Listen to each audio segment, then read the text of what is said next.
Welcome to LoanBeam Babble. Welcome to LoanBeam Babble. Welcome to LoanBeam Babble. Welcome to LoanBeam Babble.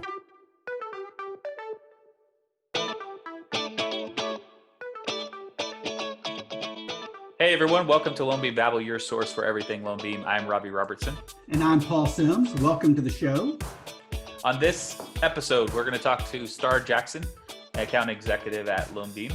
But before we get into that, why don't we talk about a couple things going on with LoanBeam right now? All right, sounds good. So what is going on with LoanBeam this episode? What do we have coming up, Robbie? Well, I think we should talk about the fact that it's Halloween time. I've been waiting for it. The ghosts and the goblins. I know you have two young children, Paul. Yes. What are you going to be doing for Halloween? You know, we're not going to be trick-or-treating. We are deep in quarantine, terrified. One thing that we're thinking about doing, though, is, have you seen the big tubes, the big PVC pipes to where you stand on your porch, you put the candy in the tube, and it slides down to the end of the street right out there where folks can pick it up. That's pretty cool. That's so pretty we're neat. Candy tube is what we'll be doing. That'd be really cool is if you could curve the end of that tube. Make a little ramp. Yes. That would be neat. And you have two kids as well. How about y'all? Let's see. Well, I don't know. I honestly don't know what we're going to do. The kids got Halloween costumes. They are full-on face coverings, those costumes. Nice. Where are y'all going to go? Are y'all going door to door? They both have helmets on. So last year this time, we had a Halloween party at the office. God, I can't even remember. It was a fun time, everyone dressed up. Oh, yeah. So I dressed up. I didn't win, but I came in second. I was a Jedi. But you know what really kind of chapped me about that? What? The guy who won, it was Mike Kelly. Mike Kelly won, but Mike Kelly won. Yeah, I believe it was. But he didn't wear his costume all day, right? So he was all day at the office in business attire, and then shows up at the end and kind of just changes, where everybody else kind of did their thing. What? I wore my thing all day long. I think he should have been disqualified, forfeit. He should, on his own, as a man of honor, forfeit his title of Halloween King to me. That's right.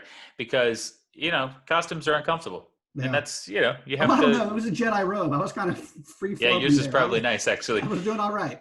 Yeah. Frankly, if anyone but Wes Lazier didn't win, you guys, shame on you, because Wes was. True. I think there were you couldn't even recognize him. No. Yeah. And he looked like 30 years younger too. He did. He should wear that costume all the time. Well, because the guy that he was is 30 years younger than him. Well, there you go. But yeah, honestly, it was working for him. A lot of people had a double take. They didn't know who was in the office. You had to tell them. So what else do we have? What else are we talking about? Well, it looks like here it says LoanBeam is in the press again. Earlier this month, LoanBeam announced that it would extend its partnership with Freddie Mac to include its new transcript solution, Absolute Transcripts. That's very exciting. And you actually wrote this copy. Why don't you tell us what it means? Yeah, very excited about that. So Absolute Transcripts, that we've rolled that product a few months ago. Had a lot of interest in the market. We're around clients right now on it. Around that product. And essentially, what we're doing with Freddie Mac is extending the AIMS offering that we already have with them, the LPA integration that we already have, to include our new Absolute Transcript service. So what we're going to do is we're going to take the transcript data from the IRS, and we're going to use that to validate the documentation that was submitted to LoanBeam. So we're kind of triangulating that income data just to add that extra layer of security for that borrower and Freddie Mac, that the income documents were also good. So we're currently getting rep and warrant, but now we're going to get rep and warrant. It's going to be even more robust now that we're bringing in the 4506T transcript data. Is that how it works? Yeah, it's like pancakes and the syrup on top of the pancakes. Absolutely. All right, looking forward to that integration. And what's the timeline? This is very exciting. I'm sure it's several years away. What's the timeline for this? It is not. No? It is not several years away. It's actually it's in the works now, and we hope to have this thing done by the end of the year.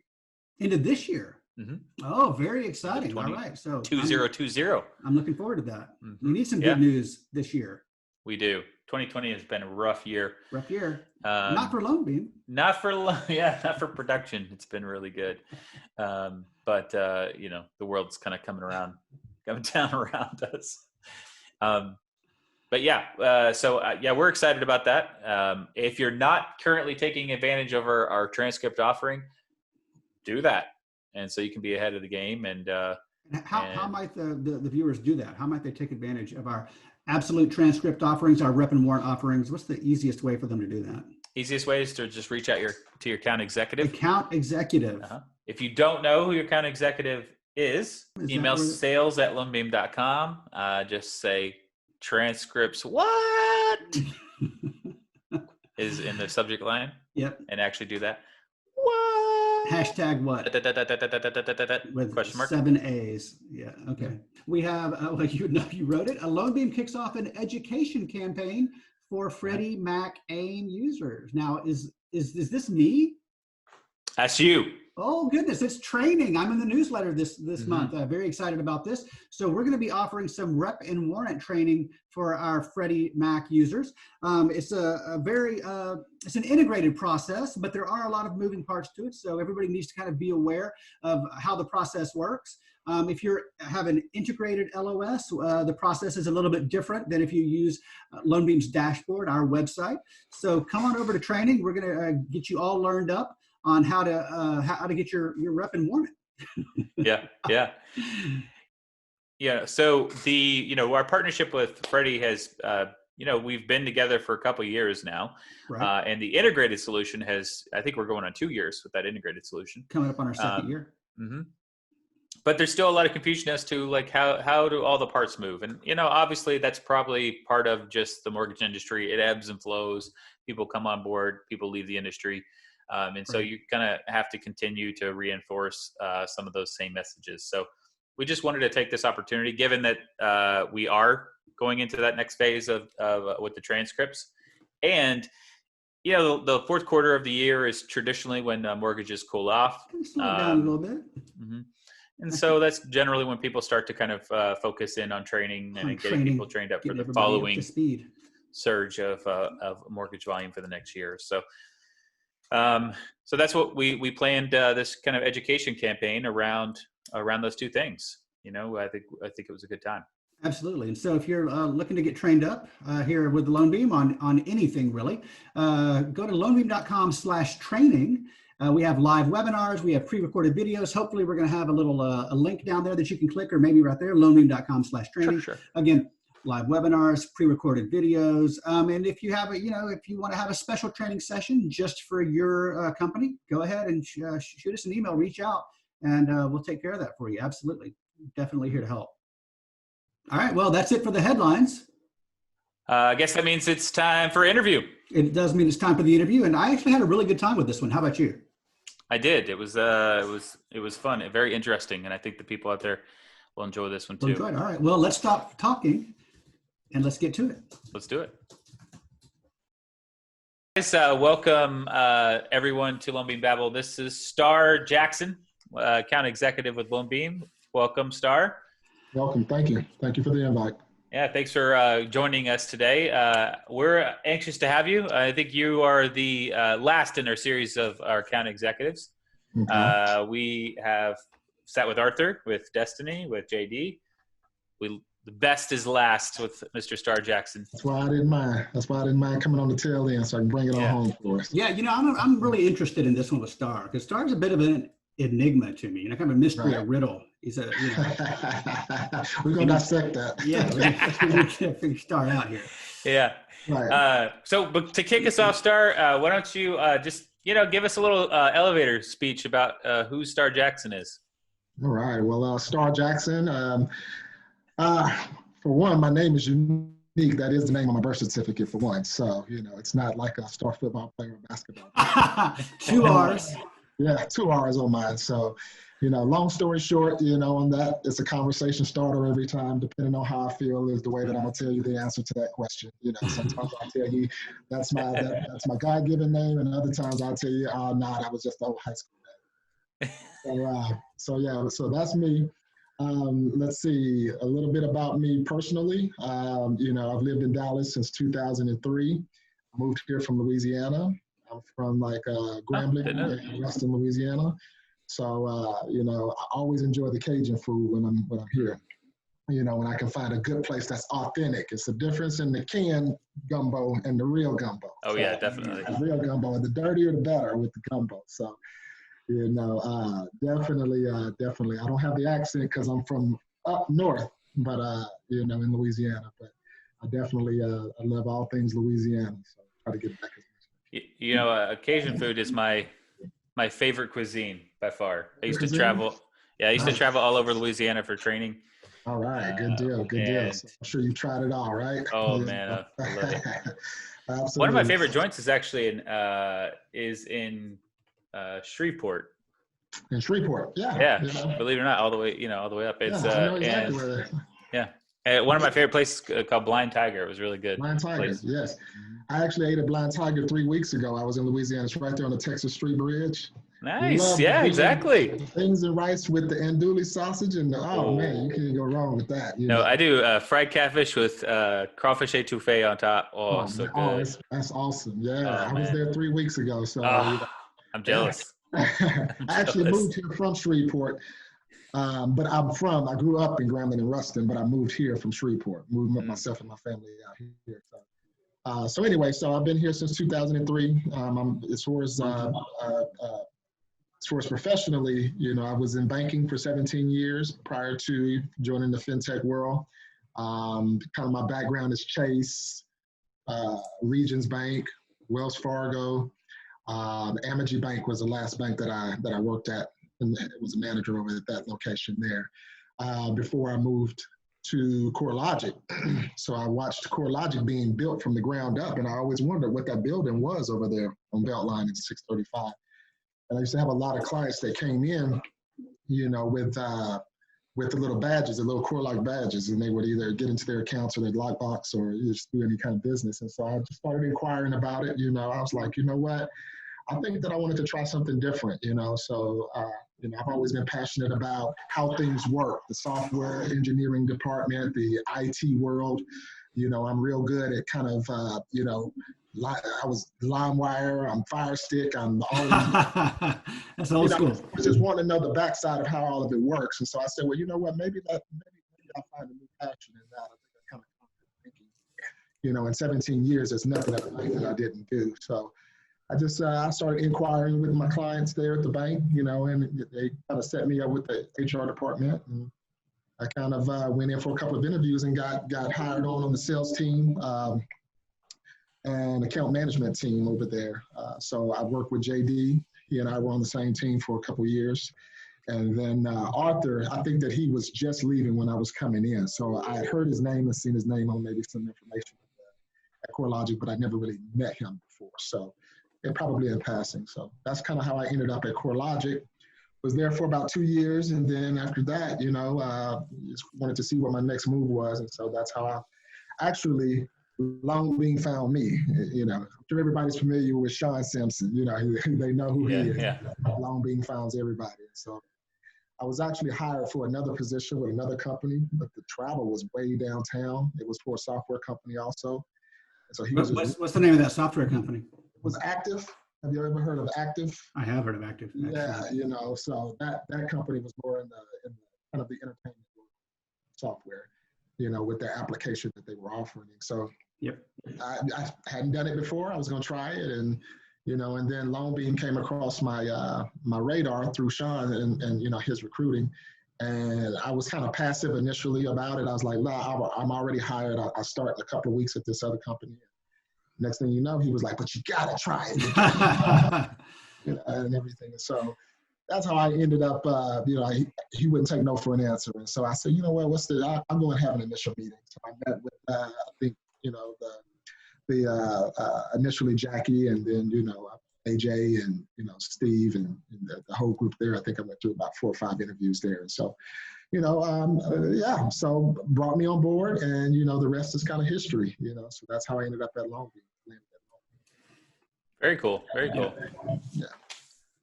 Let's move on. All right. So Starr, so we heard a little bit about your background, and I was going to ask you about how you got into fintech, but it sounds like you just kind of muscled your way in. I believe that. Exactly. I mean, that's how a sales guy gets in the door. Exactly. Ultimately, I think I want to end up in the project management lane, the project management in IT and maybe Scrum development, that side of the house, because don't know a lot about it. But I think that, that piques my interest whenever we were in the office, when I would see them in their whiteboarding and doing different things and having those meetings. Didn't really understand it, but, as time passes, maybe that may become a passion of mine as well. Right. So I kind of developed my career here. Well, speaking of being in the office, we are no longer in the office and haven't been for 7-8 months now, however long it's been. How are you coping with being at home? How's that changed things up for you? Well, for me, it really has not, I really don't notice it. I have a new routine being at home now. I'm an empty nester, so it's just me here. And you're an empty nester? Is that what you said? Right. Yes, I have 4 children. 4 children? You have 4? I have 4 kids and 2 grandkids. Wow! And you look good, buddy. Yeah, appreciate it. I'm 41. So my oldest daughter, she's 23. Then I have a 21-year-old son, a 19-year-old son, and then a 14-year-old daughter. Every other weekend, her and I spend quality time together. And then my oldest daughter has twin granddaughters. They're 7.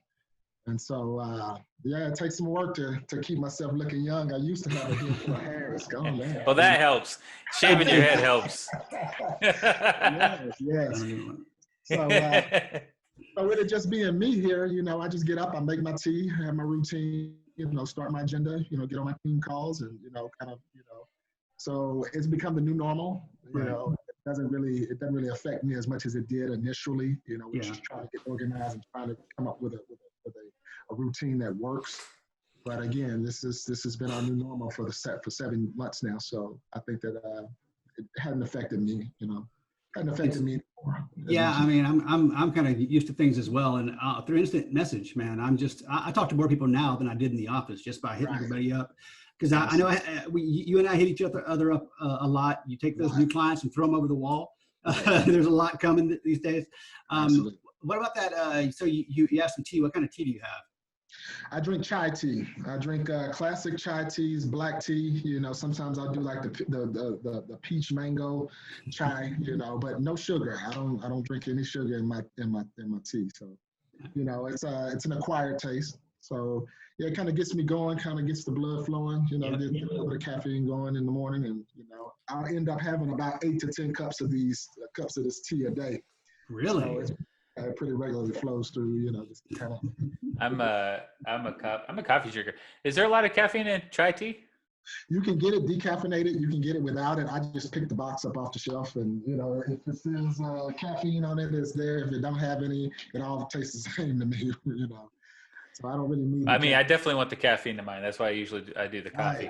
Right. Yeah. And I would consider myself an addict of coffee. I drink a lot of coffee every day.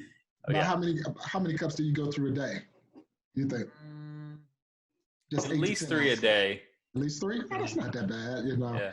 These are 10-ounce bottles here. This is a 10-ounce, and I know that's a lot. I have a little Keurig, and I fill it up twice. And it's got like a half a gallon on it, water in it. So, I do one of these before I go to on my way to the gym. I'll fill that guy up, and I'll drink that guy a little before the gym, and then mostly after when I walk the dog. Are you socially distancing at the gym, Robbie? I'm a little concerned about this. Yeah. How do you socially distance at the gym? How do you socially distance as a soccer coach? How do the kids socially distance? I'm not a soccer coach anymore. No, I don't do that anymore. So you just went to soccer practice. You're a soccer dad. Okay. Yes. Right. My son can't drive yet. He's 9. So I can't drive yet. So I got to drive him. But yeah, so the soccer thing is the soccer thing. They're with their team most of the time. They do play the games. So yeah, calculated risk, as they say. The gym, what they do is they separate I go to CrossFit, and they separate the gym into like sections. Oh, okay. So you have to you have to reserve your time. and you go and you sit in the spot, and then they have cleaning stuff. Everyone cleans their stuff up after they're done with it. Okay, so no sweaty and all that stuff hanging. Yeah, but cleaning it up with what? Clorox wipes? This is my concerned and judgmental face right here. Yeah, I know. No, it's a spray. It's Okay. a good Clorox spray. All right. But yeah, it's all, it's placebo. Right. You're in there sweating it up with everybody. How far away are they from you? They're 6 foot squares, and they're like 2 or 3 feet from each other. I wish I were young and just were like, just didn't have to worry about it. It weighs on me. Starr, does it weigh on you, this whole COVID thing? Are you concerned? Yeah, I consider myself like a germaphobe. I mean, on my keys, I have the little thing where you push the buttons at the store with the key. It's a little ring thing that you have, and you don't have to actually touch the buttons. It's looped on your key ring, and you can press the button. You can do the signature with it. I'm sure you've probably seen those, but my gym, I live in an apartment community, and in my gym, I'll just see people in there that the office says that they sanitize daily, several times a day. I've never seen anybody go in there and sanitize anything. So, so I hadn't been back to my gym. I kind of do the little home gym here at the house with the Beachbody, Shanti, the Insanity, and P90X. Really? That's kind of been my Now, let's see what you got going on. Let's see those guns. No, Let's show them off. It's just one for now. Nice. Hey, see you in a couple months. Yeah, hopefully we can Photoshop that and make it a little bit bigger. Now, what we're actually doing, we've been ordering CrossFit equipment. We've been getting our own home gym built up in the garage. Nice. So we just got a rack last week. Okay. And I've just built that thing in the garage, but we still can't get. We got our barbells, we got our racks, dumbbells, stuff like that. But there's still some pieces missing, and we can't get plates, bumper plates. You can't get them right now. They're all out of stock. They're all gone because I'm trying to get the Bowflex. It's the ones that you can change the dial on it and pull off like 10, 15, 20. Yeah. I've been looking for those, and when I was in Shreveport, I saw the last pair that I've seen in months, and I was like, I don't want to take that back to Dallas. And so I was like, I'll find them in Dallas. I cannot find those dumbbells. My buddy found those on, I think it was Craigslist. It was the guy up the road from Okay, me. yeah. They probably go for a premium price right now if it's really something you want, because you can't find those anywhere. I go to Academy, I go to the Walmart, Target, just all those sporting goods stores. Dick's, I can't find it anywhere. So. I was at Target one day and they had 40-pound dumbbells early on, and I was like, "Oh, we got to get those because you can't get them." Absolutely, yeah. So that's my hobby. It's just working out. Spending time with my kids. They come over. The Grandscape. Me and my youngest daughter, 14. She and I go hang out at the Grandscape area. We're in the Colony, across from Topgolf. And so, they just built that big area, big massive area over there. So it reminds you of Clyde Warren Park. With just everybody on the lawn, they have the amphitheater where they have bands and just different movies that they play on certain days for the kids and things like that. So her and I, we really enjoy over there just eating at some of the restaurants and things like that. So, that's how I spend my weekends. Huh. You gonna give him the face too, Paul? I hear Target and I hear all these places, and it's like, I haven't been in a store, literally have not set foot in a store since the end of March. Oh, okay. Wow. So Paul has legitimately quarantined. Concerned about it. Yeah. You know what? It's going to be what it's going to be. I'll probably catch it anyway.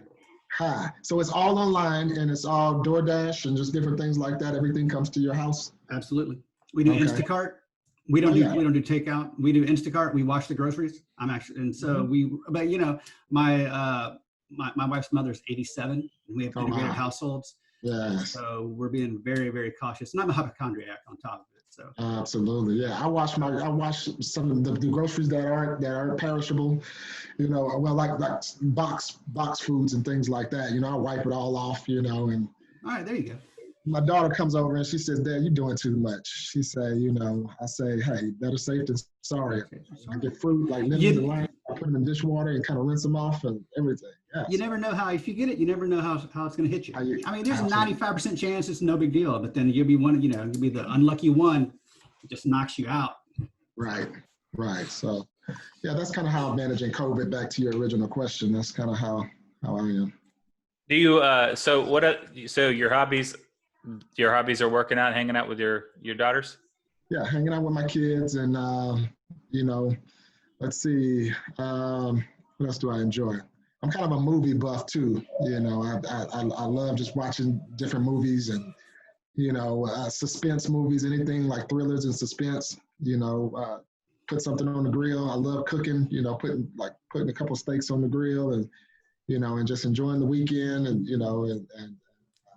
sitting in front of a good movie. Since we can't go anywhere right now. Right. What thriller have you watched recently that was actually good? It was more of a suspense. It was called The Lies. It was called The Lie, I think, and it was just a good suspense movie. I watched that one the other night. But a good. It's October, so let's say a good horror film that I watched. And nothing really comes to mind. I told you on the happy hour call the other day that I liked movies. I liked movies with like mutants and stuff like that. He likes old school horror, like horror. The Hills Have Eyes and where they're running through the woods and somebody trips and next thing you know somebody's running. Those are the. What about have you ever watched The House of a Thousand Corpses? Let's see, who was in it? Was it anybody that stuck out in that movie that you can remember? No, it was done by Rob Zombie. Rob Zombie, Same Hills Have Eyes guy. Yeah.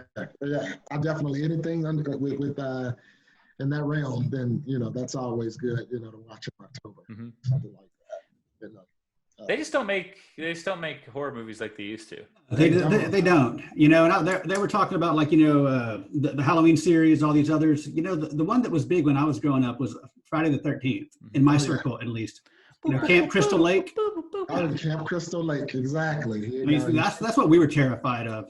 Absolutely. Do you remember? So they had, and I thought I made this up forever, but there was a Friday the 13th movie. It was one of those where they had the pumpkin heads, the masks. It was one of those movies. You look it up. It was like what? It was like I think it was Friday the 13th 2 or something. Where the kids wore this. They were selling these Halloween masks that the kids would put on, but then they would make their head mush. It would make it. Wait, what? Their head would. I think it would turn into bugs. Actually. Let me look this one up. Though. Yeah. Look it up. I have to check on that one, man. I have to check on that. Pumpkinhead or something. Yeah. Because I thought I was making it up forever, and then I looked it up and no, surely it was there. Yeah. Yeah, they just don't make old movies like that. They don't make them with that nostalgic feel now. Like the cameras, the technology has changed so much to where, it doesn't give you that natural lighting, that natural feel now. Everything looks like a soap opera. It just looks like so much clearer the movie is. Yes. And then, when you see a movie that was originally shot in 4K, but it was intended for screens that were they're shot in 4K for the movie theater, but they knew that at home most people didn't have 4K, so they didn't really care that much. Right. When you finally see it in 4K, it looks like a set. I mean, you can the first Avenger movies. You can tell they're fighting in a fake street. It's so weird because the frame rate's so fast and the movie's so clear. It's like they've learned how to create blur and stuff like that to make it a little bit more. Feel like you're in the action a little bit more, but early on they didn't do that, so you just see these fake punches. It was very weird. It's crazy to see the technology now where I forgot the name of the movie, but it was like Will Smith and he was fighting his normal self against his I just saw that on Amazon. Yeah, was it Gemini? I don't know what it's Gemini Man. Yeah. But it was where they took his face and did the little dots and made it pulled him into a younger himself. And so I'm like, so weird. Yeah. So, yeah. You know what they did? What was kind of good about that is he clearly did both roles, right? Mm-hmm. But he did a good job of kind of being the younger guy too, kind of the way younger self, you're going to act different, You're mature. You can't help it. You can't help it. And then with Bad Boys 3, the one that they just came out with, the stunts, they were able to have a stuntman with his body, but put his face on the stuntman. You know how normally in those old movies you can't see the face, they keep it, where it's blocked out. Where he's actually doing the stunts. He's not himself, but his face is on. I didn't know that. I did not know that. I watched kind of the behind the scenes on some clips on the internet. Yeah. And it's crazy how they merged his body, morphed his face onto that body, and it made it look like now they can turn around facing the camera and still do the same stunts. Well, they're talking about how easy it is going to be to like copy someone's personality and everything too. Like they're worried about like how do you commit someone to a crime? Right. When you say you saw them, you have recorded voice or you recorded a video. They have imagery of like Bill Clinton saying the most inappropriate things, but they just because deep fakes is what they are. Yeah, that's crazy. It is crazy. Yeah, that's crazy. It's gonna be like how can you decide? Well, yeah. How can you decide what's real, what's not real out there? People having trouble with that right now. Oh yeah. We're getting deep. Oh yeah. So I can talk about movies all day. That's my thing. What's your favorite genre of movie? My favorite genre is suspense and thrillers. It's suspense and thrillers first, and then I love a good. It depends on it depends just on the mood. I like Love Jones. I don't know if you've all have ever heard of that movie. It's more of a like a love story. Like is it rom-com or is it just pure love? I don't want to say rom-com. I don't want to say it out loud. How can I have credibility and say I like rom-coms? Hey man, I watch period pieces. I'm a sucker for like 18th and 19th century English stuff. English movies? I can't do that. Stuff like the only one I like did, those? Peaky Blinders, I liked the period piece, but other than that, I did not. I don't like those. Yeah. But I think my favorite movie in the world is Wolf on Wall Street. You can't go wrong with that movie. I've never seen it. Wolf on Wall. You've never seen that? No. Oh my God! Didn't they drop the F-bomb in that movie more than any other movie in history? Oh, I'm sure. It's a bunch of. Yeah, but you know what's honestly, I think it's up there, if not equal to, is Boiler Room. Boiler Room now, is a good because movie. I started as a broker when Boiler Room came out, and I actually remember memorizing lines from that movie to try on people. Oh, wow. Wow. Yeah. But that was a good one. Yeah, it is. It has the most F-bombs in the 180-minute running time. It has 506. And number 2 is Spike Lee's Summer of Sam had 435. That's the number 2 there. So Wolf of Wall Street, definitely dropping the bombs on that. Didn't know that. But that makes sense. I mean, they're New York brokers. They honestly, there's not as much pressure around the word. They just use the word it's like a punctuation. I drop that bomb a lot at home. I get in trouble for that, actually. I do too. I'm a big fan. In front of the girls, I honestly like, tone it down. Because I honestly don't see society's kind of put a lot of pressure around that word. I just don't think it's that big a deal. Mm-hmm. Our English brethren don't have the same kind of uptightness around those words. Right. Yeah. That's our Quaker roots, man. Our Quaker roots still ringing. Yep. It is. Quaker roots. It's the Puritans. It's the Puritan in us. Mm-hmm. Yeah. Okay. You got something, Paul? I don't know. I like this one here. I don't know if it's a great question, but I'm curious to know. This one here is, what do you most worry about at night? If you were to stay up worrying, what would it be about? It would be what the world looks like in 10 to 15 years for my children. Well, now I like that. What does this world look like for them? There you go. That's a thoughtful answer there, Starr. Absolutely. Got them kids and grandkids to worry about. I know. You're right, because you see the state of the world that we're in today. When we're older and they're now in their 20s, 30s, and my 7-year-old granddaughters are then 14, 15 years old. What does this world look like for them? How does it recreate itself? How does technology change? How does the world of politics change? How does infrastructure change? How does this new COVID with the masks and what does their life look like? That's what I worry about at night. Wow. Do you fall on the side of hope? Like, yeah, or there's always I'm always got muscle soreness before I build back up. So we're kind of in that time period, or you say, man, it looks like a rough road ahead. January the 1st, 2020, I was hopeful that this year was gonna, that this was gonna be great. It started off with a glass of champagne, best year ever, so I am hopeful, like I was hopeful at the beginning of this year, but then, just things started trickling down, just kind of snowballing. Well, what if these are the good times and we just like really have no idea what's in store for us? What if things are going to get not just bad, but really bad? Yeah. That's scary because, if you look at late last year, when we started hearing about, the Caribbean cruise ships with the people getting sick on it and, and then, we kind of joking about the virus and things like that, we just never knew this is just the beginning. Y'all are laughing. This is the beginning of what is to come. So when you say that this may just be the good part of it, that's what I worry about. Yeah. You can't control, you can't control what you can't control, what you can't see, but, I'm hopeful that things will, will level out and that we'll get back to some sense of normalcy, but I think it's such a trigger now because if you look a year ago, people at parties, people at weddings, nobody cared. You cough in my face, you say, bless you, excuse me, you put your hand in your arm or whatever you do.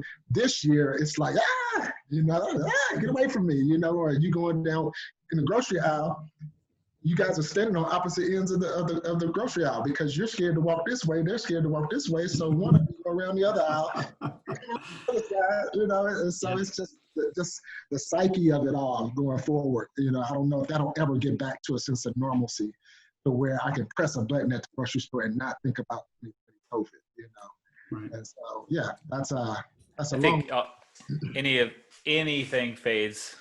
All threat fades. Right. I think 5 years from now, people this will be counting their money.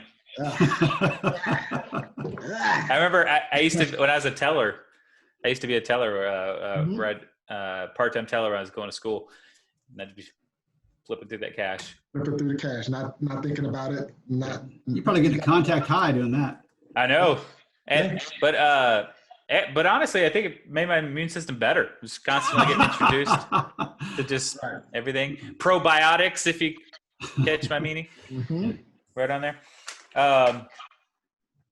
What I really like, we always ask this, and we've actually had some interesting feedback on this one. But Starr, do you have any role models? Anyone that you want to emulate? Yes. I have several, but the first one that come to mind is my older brother. Mm-hmm. He has been my competitive spirit, since we were kids. I grew up, Nice. He's 3 years older than me, and we have just been so competitive, and he's just been so, so influential in my growth and my career path, and just, life lessons and things like that. So I would give it to my older brother. He's been in banking 30 years. Wow. So, he started cutting the grass for a small bank and just in the summers, through like the little summer jobs during high school, and then ended up being a teller at that bank and ended up now he's worked at Chase, Wells Fargo. He's worked at the World Trade Center, Federal Reserve Bank, Dallas, Now he heads up the institutions group with B1 Bank, so he just took a job. He left Texas Capital Bank, heading up their commercial division to go and start a new division over at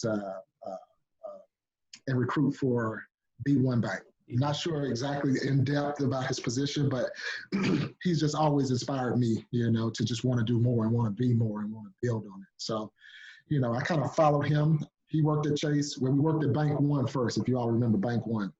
Bank One, Chase. We both worked there. We both worked at Wells Fargo. We both worked at Texas Capital Bank, Amegy Bank. No, I think that he had left and went in another direction by then, but our careers have kind of modeled each other, for a long time. So, if I had to, pick one person, he is my inspiration, and I'm gonna make sure he watched this too. Tell us about your time at LoanBeam. You kind of started at a weird time, right? We had just a little bit of time where everybody was together, and then everybody's kind of now everyone's remote, doing their own thing. How has it been working at LoanBeam, and how have you kind of acquitted yourself during these times? Well, for me, starting in January of this year, so I've been at LoanBeam a little over 9 months now. Actually, on the 17th was 9 months, and so it was it initially there was a lot of excitement about being in the office, and just being in contact with all of my colleagues and learning. And experiencing a new environment, all of the different entertainment things that we had in the office, it was definitely growing on me, just being able to have access to my CEO and also my leadership team, where they know my name and I'm not just a user number, That's always been huge for me. I've worked at large corporations and, it's always Starr Jackson / a username and user number. And so whenever I can go into my CEO's office and sit on a beanbag and, have a conversation with him, or, just have that close contact where they know me and, and I can have those close conversations. That's always enjoyable for me. Also, the people I work with, myself, Destiny, JD, and Arthur, we've just kind of really, really formed a bond. We work well together. I think that, that team, I think it's meshed really, really well. It's very rare that we have a disagreement on something, we all kind of plug ideas into each other's heads, about our product knowledge, about, whether it's about policy, or whether it's about just kind of career development and where we're all going individually. So, these are the things that I've enjoyed, learning a new product, learning a new way of life now, with us not being in the office, I'm at home, I'm able to focus and kind of manage my day, have my agenda, and meet with my team several times a day. So, the long, short answer is that I've really, really enjoyed, becoming a part of the LoanBeam family. And, I look forward to a lasting, long relationship, within this and growing with this company as the company grows. And lastly, it would be just because I'm able to get in with such a young company at this point. Right. All of the companies, companies I worked for before, 100 years old, Wells Fargo, 100 years old, and so we come to a startup company, that's less than 10 years old, this particular model, and just growing and just being a part of the bottom line development of it, day in and day out, and being able to have my ideas heard. I think that's fascinating. I really. Definitely. I felt this, I did the same thing. I went away from Chase. I still remember my standard ID. You remember? Yeah. Oh, man. Yeah. I said it 1,000 times for 10 years, Yeah. And so, I actively sought out smaller and smaller deals, went from there to a mid-sized lender and then there to LoanBeam. And I wanted to have, a more of a voice, right? You don't want to be a cog in the system, right? You wanted to have your opinion heard. And for me, that's what a company like LoanBeam gives you, Absolutely. All right, Starr, appreciate you joining us today. It's been a good time. I enjoyed hearing from you. What about you, Paul? I thought it was great. Learned a lot about Starr. Starr coming into this, a bit of a mystery and an enigma, a riddle, but I think we definitely got to know Starr a little bit better. Appreciate Starr a little bit more. So thank you for your time. We do appreciate Absolutely. it. Thank you both for having me. Well, that was a great time had at least by me. I really enjoyed ourselves with Starr. I didn't realize he was from Louisiana. Yeah, strong Louisiana roots there. A big fan of the horror films. That was also very interesting to hear from Starr. Yeah, I honestly, I don't really partake in the horror films like Starr. No way. I also didn't realize that he was a father and grandfather. Yeah, that was amazing. He looks great for a grandfather. He does. But I really enjoyed myself. I hope you guys did too. I think that's it for this episode of LoanBeam Babble. Paul, do you have anything else? Yeah, I want everyone to like and subscribe. If there's a bell, ring the bell, turn on your notifications, everything. Definitely subscribe. Mm-hmm. All right, guys. Well, till next time. Catch you soon. Bye-bye.